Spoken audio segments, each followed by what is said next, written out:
Europe की राजनीति में इस समय जो हलचल दिखाई दे रही है वो सिर्फ एक सामान्य कूटनीतिक मतभेद नहीं है, बल्कि ये बदलते वैश्विक संतुलन का संकेत भी है।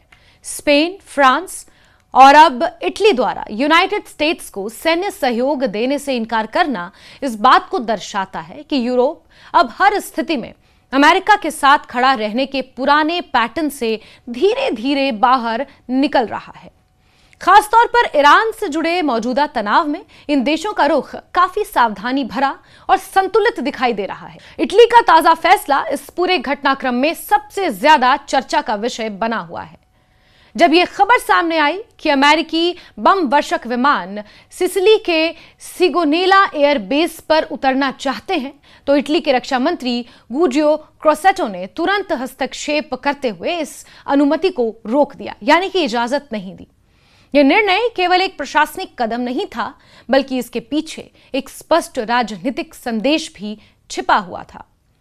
इटली यह जताना चाहता था कि उसकी जमीन और उसके सैन्य अड्डों का इस्तेमाल किसी भी आक्रामक सैन्य कार्रवाई के लिए उसकी अनुमति के बिना नहीं किया जा सकता। और यकीन मानिए, अमेरिका को इस तरह रोकना, इस तरह की इजाजत ना देना और अपने निर्णयों पर अपने दम पर बने रहना, ये वाकई एक बहुत साहस भरा कदम था इटली के लिए। और इसीलिए इसे कहा जा रहा है कि इटली ने यूनाइटेड स्टेट्स को बहुत बड़ा झटका दिया है। इस पूरे मामले में सबसे दिलचस्प बात यह रही कि इटली को इस संभावित उपयोग के बारे में पहले से कोई औपचारिक जानकारी नहीं दी गई थी। रिपोर्ट्स के मुताबिक जब तक इतालवी अधिकारियों को इस बारे में पता चला, यानी कि इटली के जो अधिकारी हैं उन्हें इस बारे में पता चला, तब तक विमान अपने रास्ते में था। ये स्थिति इटली के लिए असहज थी, यानी कि अनकंफर्टेबल थी, क्योंकि इससे उसकी संप्रभुता और निर्णय लेने की प्रक्रिया पर सवाल खड़े हो सकते थे। इसीलिए इटली ने स्पष्ट कर दिया कि कोई भी सैन्य गतिविधि उसके नियमों और समझौतों के तहत ही होगी।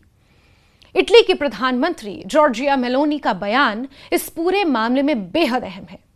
उन्होंने साफ शब्दों में कहा कि इटली किसी युद्ध में शामिल नहीं है और ना ही वो इसमें शामिल होना चाहता है। और इसीलिए मेलोनी के इस बयान की हर तरफ चर्चा हो रही है, क्योंकि बहुत कम समय में इस तरह का डिसीजन इटली ने लिया है और अमेरिका को एक बड़ा झटका लगा है।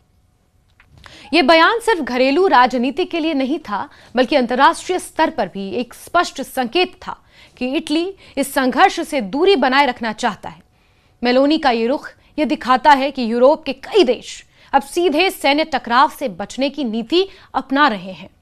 अगर इस पूरे घटनाक्रम को व्यापक परिप्रेक्ष्य में देखें, यानी कि लार्जर पर्सपेक्टिव में, तो यह केवल इटली का अकेला फैसला नहीं है। इससे पहले स्पेन ने भी अमेरिकी लड़ाकू विमानों को अपने हवाई क्षेत्र का इस्तेमाल करने की अनुमति देने से पूरी तरह इनकार कर दिया था।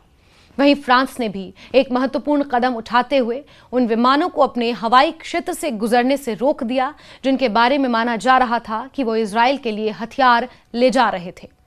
इन तीनों देशों के फैसले को एक साथ देखें तो ये एक पैटर्न बनता हुआ नजर आता है। यूरोप के इन देशों के इस रुख के पीछे कई कारण हो सकते हैं। सबसे पहला कारण है अंतर्राष्ट्रीय कानून और उसकी वैधता। इटली के रक्षा मंत्री ने संसद में यह स्वीकार किया कि ईरान पर संभावित हमले को अंतर्राष्ट्रीय कानून के सिद्धांतों के खिलाफ माना जा सकता है।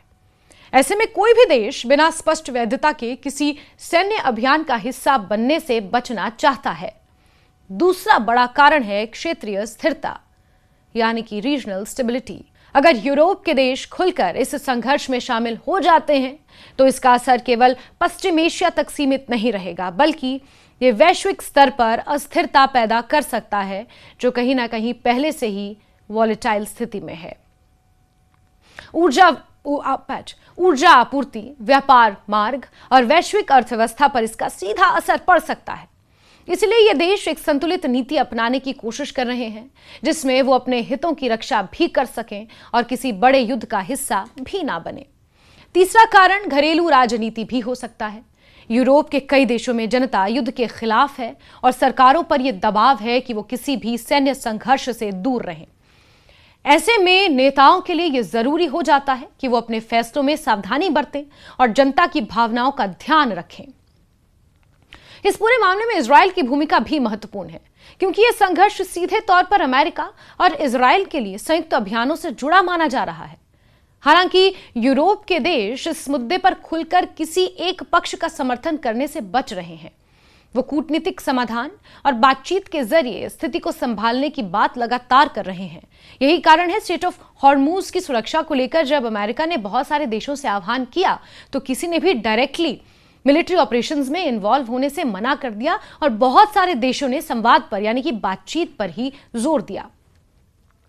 इटली द्वारा सिगोनेला एयरबेस के उपयोग को सीमित करने का निर्णय भी इसी रणनीति का हिस्सा है। यह बेस अमेरिका और इटली के बीच एक महत्वपूर्ण सैन्य सहयोग का केंद्र रहा है, लेकिन इटली ने यह स्पष्ट कर दिया है कि इसका उपयोग केवल तकनीकी और लॉजिस्टिकल उद्देश्यों के लिए ही किया जा सकता है। किसी भी प्रकार के हमले के लिए इसका इस्तेमाल तभी होगा जब सरकार से स्पष्ट मंजूरी मिलेगी, यानी कि सरकार जब चाहेगी सिर्फ और सिर्फ तभी मिलिट्री ऑपरेशंस के लिए इस तरह बेसिस का इस्तेमाल किया जा सकता है। इस पूरे घटनाक्रम का एक और महत्वपूर्ण पहलू यह है कि इससे अमेरिका और उसके यूरोपीय सहयोगियों के बीच संबंधों में थोड़ा बदलाव देखने को मिल सकता है, या यूं कहें कि थोड़ी खटास देखने को मिल सकती है तो शायद गलत नहीं होगा।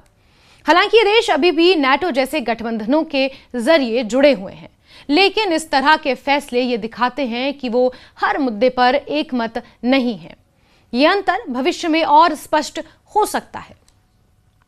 कुल मिलाकर स्पेन, फ्रांस, इटली के ये फैसले ये संकेत देते हैं कि वैश्विक राजनीति एक नए दौर में प्रवेश कर रही है, जहां देश अपने हितों और परिस्थितियों के आधार पर स्वतंत्र निर्णय ले रहे हैं।